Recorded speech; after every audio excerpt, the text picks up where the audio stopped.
बार फिर से आप सभी का स्वागत है न्यूज इंडिया पर। मैं हूं आपके साथ नीतू गुप्ता। शुरुआत करेंगे साउथ साइड की खबरों की।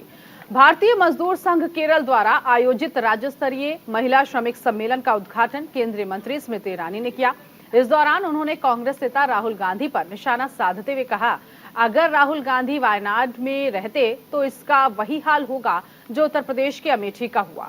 बता दें, आपराधिक मानहानि के मामले में गुजरात की एक अदालत के दोषी ठहराए जाने और 2 साल की सजा सुनाए जाने से पहले राहुल गांधी वायनाड लोकसभा क्षेत्र से सांसद थे। इसके साथ ही उन्होंने कहा, उन्हें अमेठी से गांधी को विदा करने का सौभाग्य मिला। इसका कारण ये था कि जब वो अमेठी से सांसद थे तब वहां 80% लोगों के पास बिजली कनेक्शन नहीं थी, जिलाधिकारी कार्यालय नहीं था, दमकल केंद्र नहीं था, कोई मेडिकल कॉलेज भी नहीं था, कोई केंद्रीय विद्यालय या सैनिक स्कूल नहीं था और जिला अस्पताल में डायलिसिस सेंटर या एक्सरे मशीन नहीं थी। वहीं उन्होंने कहा, वो जहां भी रहती हैं, चाहे दिल्ली हो या अमेठी, उन्हें वायनाड की बहुत चिंता रहती है। इसीलिए वहां की 250 आंगनवाड़ियों को सक्षम आंगनवाड़ियों में बदलने का फैसला किया है।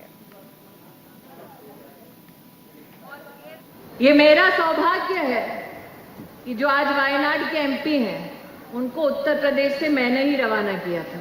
लेकिन रवाना करने के पीछे कारण क्या था? जब वो वहां के सांसद थे, 80% लोगों के पास बिजली नहीं थी। जब वायनाड के सांसद अमेठी में थे तो डिस्ट्रिक्ट कलेक्टर का ऑफिस नहीं था। जब वायनाड के एमपी अमेठी में थे तो अमेठी में फायर स्टेशन नहीं था। जब वायनाड के एमपी अमेठी में थे, अमेठी के डिस्ट्रिक्ट हॉस्पिटल में डायलिसिस सेंटर नहीं था, एक्सरे मशीन नहीं थी। जब वायनाड के एमपी अमेठी में थे, अमेठी में केंद्रीय विद्यालय नहीं था, सैनिक स्कूल नहीं था। सैनिक स्कूल नहीं था, केंद्रीय विद्यालय नहीं था, इंडोर स्टेडियम नहीं था। वो गए तो अब ये सब मुमकिन हुआ है। अब वो यहाँ रहेंगे तो उसका हाल भी वैसा ही होगा जैसे उन्होंने अमेठी में किया था। इसलिए यहाँ ना रहें, उसकी व्यवस्था आप सबको करनी।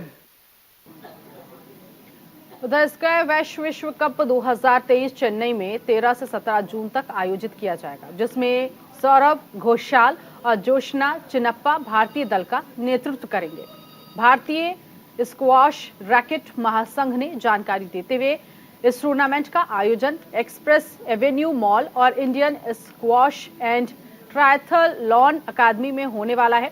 बता दें, टूर्नामेंट में 9 देश हिस्सा लेने वाले हैं, जिसमें मेजबान भारत के साथ साथ हांगकांग, चीन, जापान, मलेशिया, मिस्र, दक्षिण अफ्रीका, ऑस्ट्रेलिया, इसके साथ ही साथ कोलंबिया शामिल है।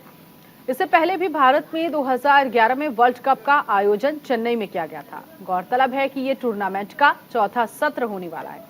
इस बार टूर्नामेंट में लैंगिक समानता और अंक प्रणाली में सुधार भी कर दिया गया है। इस बार हर मैच बेस्ट ऑफ 5 गेम्स के रूप में खेला जाने वाला है। तमिलनाडु के खेल मंत्री उदयनिधि स्टालिन ने टूर्नामेंट के आयोजन के लिए रामचंद्रन को 1.5 करोड़ रुपए का चेक सौंपा। इसके साथ ही ये बताया कि एक्सप्रेस एवेन्यू मॉल के सेंट्रल एडिटोरियम को खेल के अनुकूल बनाया जा सके, जहां दर्शक भी इसका लुत्फ उठा सकेंगे।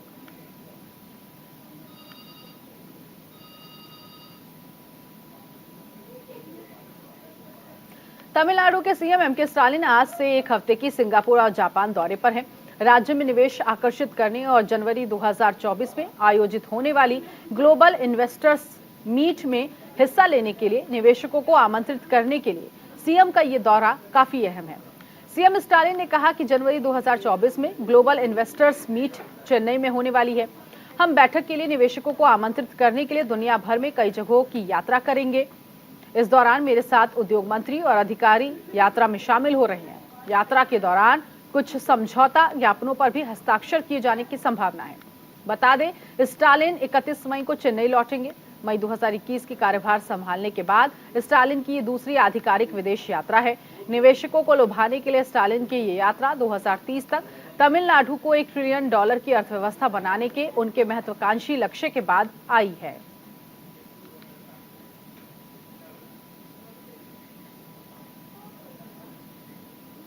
कुरनूल में कडप्पा सांसद वाईएस अविनाश रेड्डी की मां लक्ष्मम्मा की हालत गंभीर है।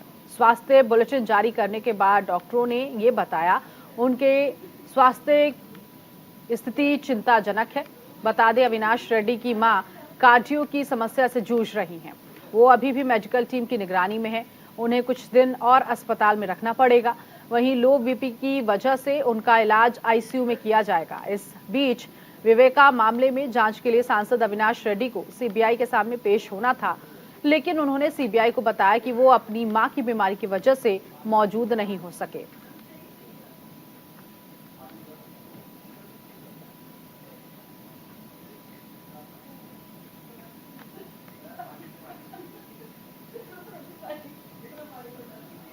आंध्र प्रदेश के राज्यपाल एस अब्दुल नजीर ने रंगा कृषि विश्वविद्यालय के 55वें दीक्षांत समारोह में हिस्सा लिया। इस समारोह में विश्वविद्यालय के कुलपति डॉक्टर विष्णुवर्धन रेड्डी सहित अन्य मौजूद रहे। समारोह में राज्यपाल ने कहा, विश्वविद्यालय में उन्नत फसल किस्मों का जारी करना, नई तकनीकों की शुरुआत के मामले में महत्वपूर्ण योगदान दिया है और किसानों द्वारा इस विश्वविद्यालय की फसल किस्मों और प्रौद्योगिकियों को अपनाने के राज्य की कृषि अर्थव्यवस्था में वृद्धि हुई है। बता दें, 2021-22 के दौरान विश्वविद्यालय द्वारा कई फसलों की किस्में विकसित की गई हैं, जिसमें 4 चावल, 1 बंगाल चना, 1 कुल्थी और 3 कपास शामिल हैं।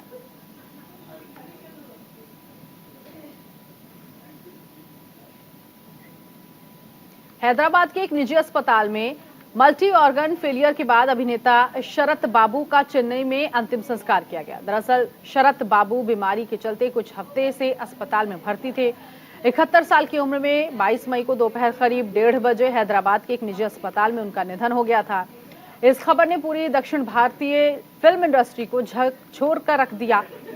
तमिल और तेलुगु फिल्म इंडस्ट्री की कई हस्तियां और अभिनेता के फैंस उनके परिवार के प्रति संवेदना व्यक्त कर रहे हैं। अभिनेता रजनीकांत चेन्नई में दिवंगत अभिनेता शरत बाबू के घर उनके अंतिम दर्शन के लिए पहुंचे। रजनीकांत ने शरत बाबू को श्रद्धांजलि देते हुए कहा, शरत बाबू एक अच्छे इंसान थे। मैंने उन्हें कभी गुस्से में नहीं देखा। उनकी सभी फिल्में बहुत बड़ी हिट रही है। उनका मेरे प्रति बहुत स्नेह था। उनके निधन से मैं दुखी हूं। बता दें कि शरत बाबू तमिल और तेलुगु सिनेमा के लोकप्रिय अभिनेताओं में से एक थे। लगभग 4 दशकों के अपने करियर में उन्होंने तमिल, तेलुगु, कन्नड़, मलयालम, हिंदी में 200 से ज्यादा फिल्मों में काम किया था।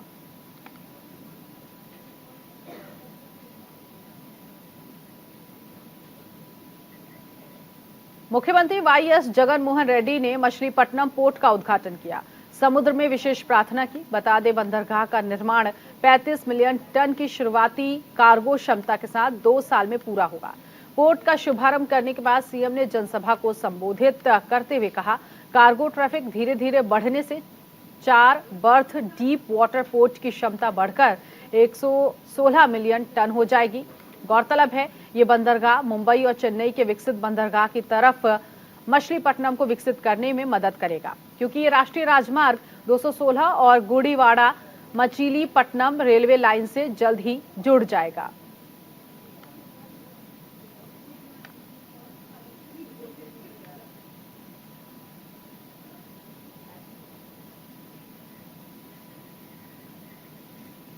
पूर्व मंत्री और 5 बार के विधायक यूटी खादर ने कर्नाटक विधानसभा के अध्यक्ष पद के लिए कांग्रेस उम्मीदवार के तौर पर अपना नामांकन पत्र दाखिल किया। मंगलुरु विधानसभा क्षेत्र से विधायक खादर ने विधानसभा सचिव के कार्यालय में मुख्यमंत्री सिद्धारमैया, उप मुख्यमंत्री डीके शिवकुमार और कांग्रेस नेताओं की उपस्थिति में अपना नामांकन पत्र दाखिल किया है। बता दें, विधानसभा अध्यक्ष के लिए बुधवार को चुनाव होना है। कांग्रेस के कर्नाटक प्रभारी रणदीप सिंह सुरजेवाला ने उन्हें बधाई देते हुए ट्वीट किया। उन्होंने लिखा, हमारे युवा गतिशील नेता यूटी खादर को कर्नाटक विधानसभा के अध्यक्ष पद के लिए एकमात्र नामांकन दाखिल करने के लिए बधाई। वो न केवल विधानसभा के सबसे कम उम्र के अध्यक्ष होंगे, बल्कि दक्षिण कन्नड़ से भी पहले स्पीकर होंगे। कानून का उनका ठोस ज्ञान, लंबा अनुभव, चतुराई से निपटने की क्षमता कर्नाटक के विधान सौध को समृद्ध बनाने में एक लंबा रास्ता तय करेगी।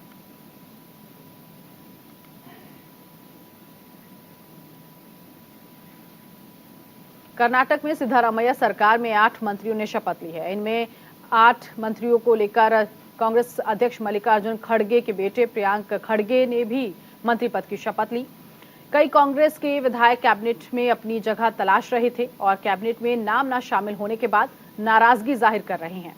इसी कड़ी में कांग्रेस विधायक जीएस पाटिल के समर्थकों ने मुख्यमंत्री सिद्धारमैया के आवास के बाहर धरना प्रदर्शन किया। कैबिनेट मंत्री के पद की मांग भी की। प्रदर्शन के दौरान समर्थकों ने हाथों में तख्ती लिए खड़े दिखे, नारेबाजी कर मंत्री पद की मांग की है।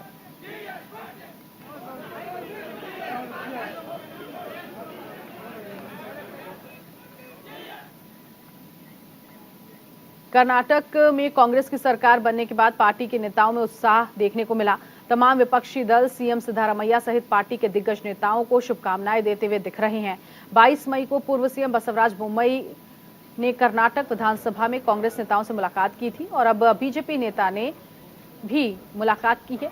बता दें आपको, बीजेपी नेता बीएस येदियुरप्पा के बेटे विजेंद्र येदियुरप्पा ने विधानसभा में सीएम सिद्धारमैया से मुलाकात की।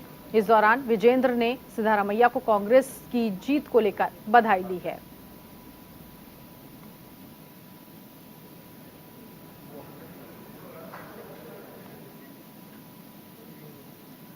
चेन्नई में स्विगी कर्मचारी वेतन प्रोत्साहन राशि में संशोधन की मांग को लेकर अनिश्चितकालीन हड़ताल पर हैं। Tamil Nadu food and other goods delivery employees association के महासचिव एस रामकृष्ण ने बताया कि डिलीवरी शुल्क, प्रोत्साहन और पेट्रोल भत्ते सहित कर्मचारी लाभों में कटौती की है। इसके साथ कंपनी देरी से प्रसव के लिए कर्मचारियों पर जुर्माना लगा रही है, उनकी शिकायतों की अवहेलना कर रही है, जिसके बाद कर्मचारियों ने कंपनी और श्रम विभाग को उचित नोटिस देने के बाद अपनी हड़ताल शुरू कर दी। साथ ही उन्होंने चेतावनी देते हुए कहा, जब तक स्विगी उनकी मांगों को पूरा करने में सक्षम नहीं है, तब तक वो ऑर्डर लेना फिर से शुरू नहीं करेंगे। स्विगी कर्मचारियों की हड़ताल की वजह से लोगों को खासी दिक्कत हो रही है।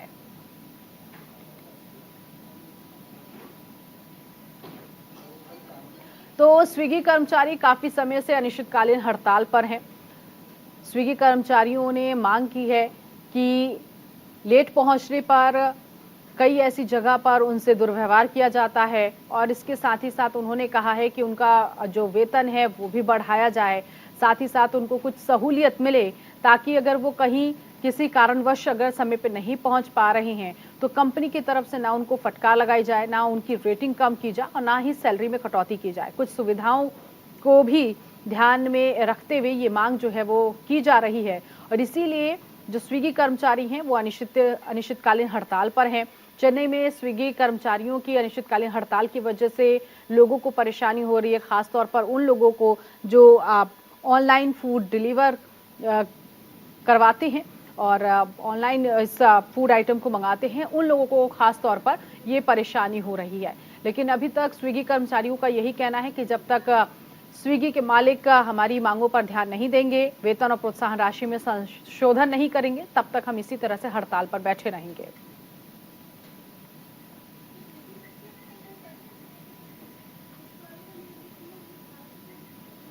आंध्र प्रदेश के कई इलाकों में बिजली गिरने के साथ भारी बारिश ने लोगों की मुश्किलें बढ़ा दी है। बेमौसम बारिश और तेज हवाओं ने कटपा में जो पेड़ है या बिजली के खंभे हैं वो उखड़ गए हैं। ओलावृष्टि की बात की जाए तो ओलावृष्टि ने स्थिति को और ज्यादा खराब कर दिया, जिससे जिले के कई इलाकों में भारी तबाही हुई है। गोपवारम में एक शेड ढह गया, जिससे एक व्यक्ति की जान चली गई। बेथियापल्ली के पिलकायला चिन्ना सुबैया अपने दोपहिया वाहन की सवारी कर रहे थे जब वो भारी बारिश और हवाओं के प्रभाव से गिरने वाले शेड के नीचे फंस गए। कलसपड्डू में खेत में काम करते समय बिजली की चपेट में आने से एक शख्स की जान चली गई। बेमौसम बारिश से केले की फसल को भी भारी नुकसान पहुंचा है। मूंगफली और खाद्यान्न की फसल भीग गई है। कई मंडलों में विनाश की इस तरह की घटनाओं की जानकारी मिली है।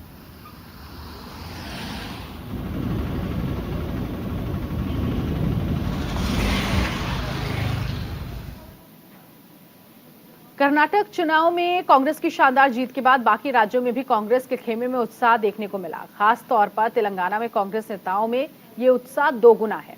माना जा रहा है कि तेलंगाना में भी यही दोहराया जाएगा। इस क्रम में बीजेपी प्रदेश अध्यक्ष बंदी संजय ने कहा, कांग्रेस और बीआरएस अगले चुनाव में गठबंधन करेंगे। बंदी संजय ने आरोप लगाया कि केसीआर अगले चुनाव में कांग्रेस उम्मीदवारों का चयन करेंगे और जिन निर्वाचन क्षेत्रों में बीआरएस के हारने की संभावना है, वहां कांग्रेस उम्मीदवारों का चयन लोपाईकारी समझौते के साथ किया जाएगा।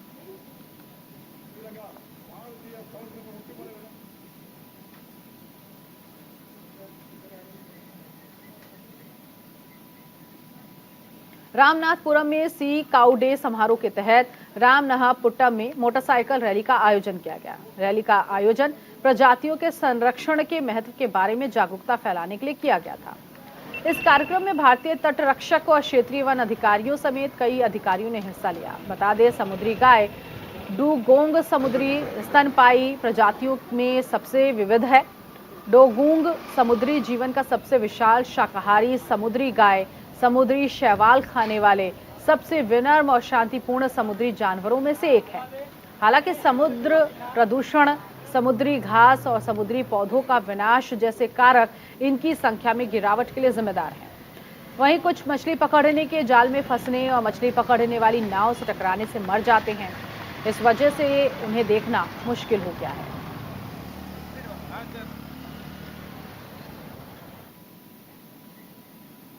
चेन्नई में अनाद्रमुक पार्टी प्रमुख एडपादी के पलानीस्वामी के नेतृत्व में डीएमके शासन के खिलाफ जहरीली शराब त्रासदी जैसे मुद्दों पर एक रैली निकाली गई।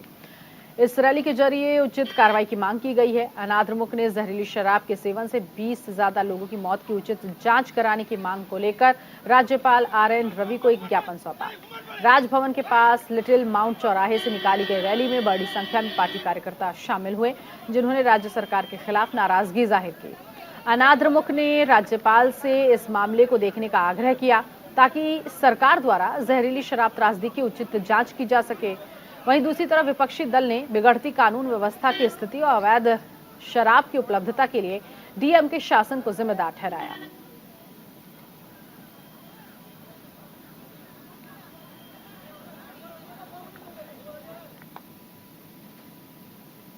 तमिलनाडु के राज्यपाल आरएन रवि ने राजभवन में अपने थिंक टू डेयर के 6वें कार्यक्रम के तहत पूर्व सैनिकों और युद्ध के दिग्गजों को संबोधित किया। युद्ध के दिग्गजों के साथ बातचीत करते हुए राज्यपाल ने कहा, उन्होंने 100 गुमनाम नायकों की पहचान की है और ये सिलसिला जारी रहेगा। इसके साथ ही उन्होंने सुझाव देते हुए कहा, उन गुमनाम नायकों के सम्मान में एक कार्यक्रम आयोजित किया जा सकता है जिन्होंने राष्ट्र के लिए सर्वोच्च बलिदान दिया। राज्यपाल ने कहा, तमिलनाडु में 2 लाख से ज्यादा पूर्व सैनिकों और युद्ध विधवाओं की संख्या है।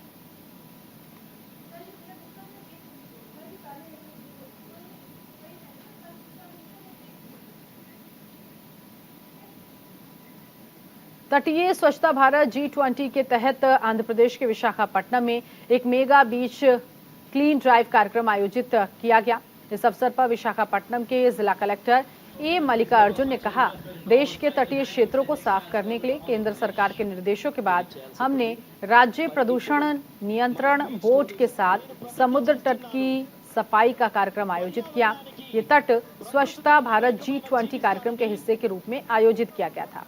बता दें, मेगा बीच क्लीन ड्राइव का आयोजन संयुक्त रूप से आंध्र प्रदेश प्रदूषण नियंत्रण बोर्ड, स्वच्छता जन भागीदारी और तटीय स्वच्छता भारत G20 द्वारा भारत के G20 प्रेसिडेंसी के हिस्से के रूप में किया गया था।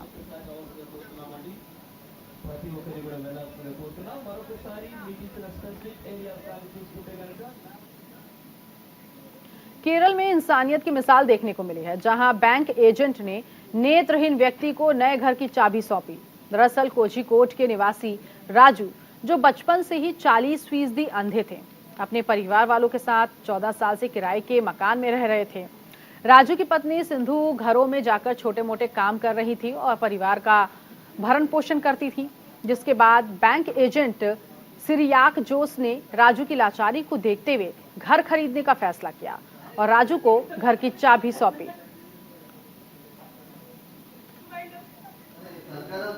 तो एक नेत्रहीन व्यक्ति जिसको बैंक एजेंट की तरफ से एक बड़ी मदद मिली है। बैंक एजेंट ने नेत्रहीन व्यक्ति के भरण पोषण को देखा और जो घर की स्थिति खराब थी उसको लेकर घर खरीदने का फैसला किया और बैंक एजेंट की तरफ से एक घर खरीदा गया। उसकी चाबी नेत्रहीन व्यक्ति राजू को सौंपी गई है।